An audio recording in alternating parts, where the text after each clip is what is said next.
When it comes to martial arts, two names are often brought up in every conversation: Kung Fu and Karate. Both have rich histories, unique techniques, and dedicated practitioners worldwide. However, there's one name that stands above all in martial arts: Bruce Lee. Lee revolutionized martial arts, blending different styles into what we now know as Jeet Kune Do.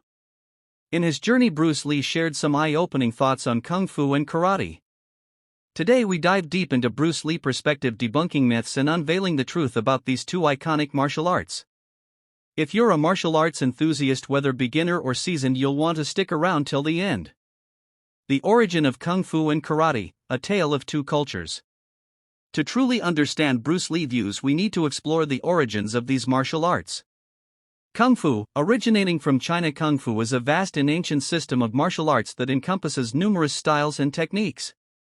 Its roots date back over 4,000 years, and it's not just a fighting technique, it's a way of life deeply embedded in Chinese culture and philosophy. Kung Fu incorporates fluid movement, stances, and a focus on internal energy known as Qi. Karate on the other hand, hails from Okinawa, Japan, and has a history that stretches back over 1,000 years. Initially influenced by Chinese martial arts, karate evolved through Okinawan traditions, emphasizing strikes, kicks, and powerful stances. While it often seen as more rigid and direct compared to Kung Fu, karate has its own deep roots in both physical and mental discipline. When Bruce Lee analyzed both, he saw distinct differences in their approach and philosophies. The philosophical divide, Bruce Lee perspective.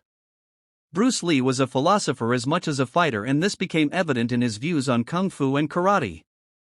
Let's take a closer look at what he had to say. Kung Fu and internal energy. Kung Fu, as Lee recognized, is deeply rooted in the understanding of internal energy and body control. Its fluid circular movements are designed to align the practitioner mind, body, and spirit.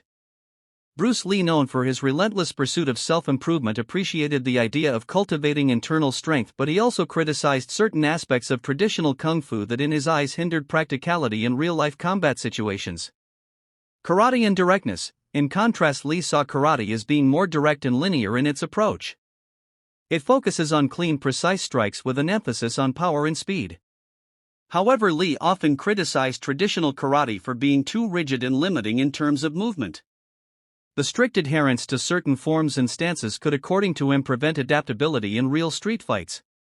Kung Fu, strengths and limitations. According to Bruce Lee, Bruce Lee was a product of traditional martial arts, having trained in various styles including Wing Chun Kung Fu.